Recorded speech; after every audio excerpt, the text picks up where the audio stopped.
Nagrereklamo na nga yung anak ko dahil masakit na raw yung paa niya. Wala bondebels yung ina mo kaya dinamay ka pa sa pagbubuts. Medyo gutom na nga rin kami kaya humanap muna kami ng makakain. Kaso mare, pahirapan palang humanap ng kanin dini. Kaya naman nagtanghulo na lang siya pang laman tiyan. Naghanap nga rin ako ng makakain ko at eto yung nakita ko. Shoot mare, kakakain ko lang nito kagabi. Pero yung cute version lang ha, mala tidbits.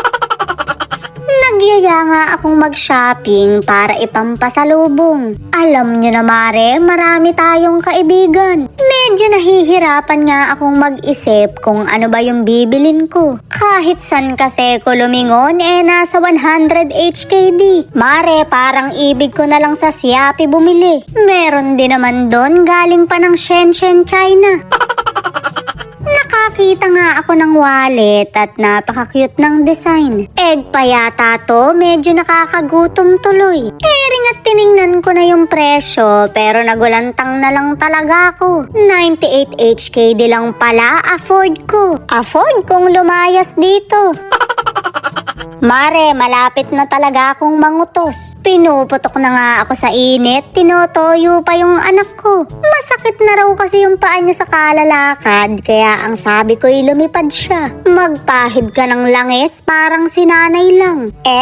Baka nanonood yung nanay ko, dinamay mo pa eka ako. Nasa Hong Kong ka na eka nung lagay na yan, nakakapang-asar ka pa.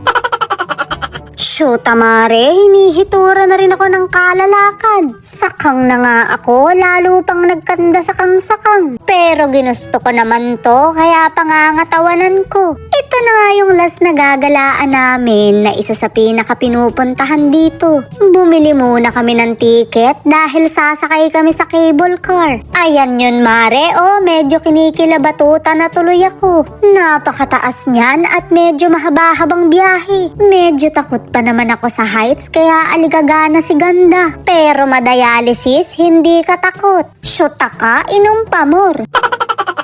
Nakakalula na mare, pero yung anak ko chill na chill lang. Nakita nyo naman nakakatayo-tayo pa siya. Samantalang yung ama niya nakakapit na sa upuan. Kung masisilip nyo lang mare, mapagkakamalan yung tarsier sa buhol. Ayaw naman kasing magpakita sa vlog ko na para bang pagkakakitaan ko. Gold ba yung mukha mo? Pero wag ka, nagpakita na yan sa page niya. Mga mare kong masisikip, sino na bang nakakita sa inyo? Feeling masarap, di ba? Ayaw pa sa aking makipagkulab. Sino kaya ang gusto ng shotang ina?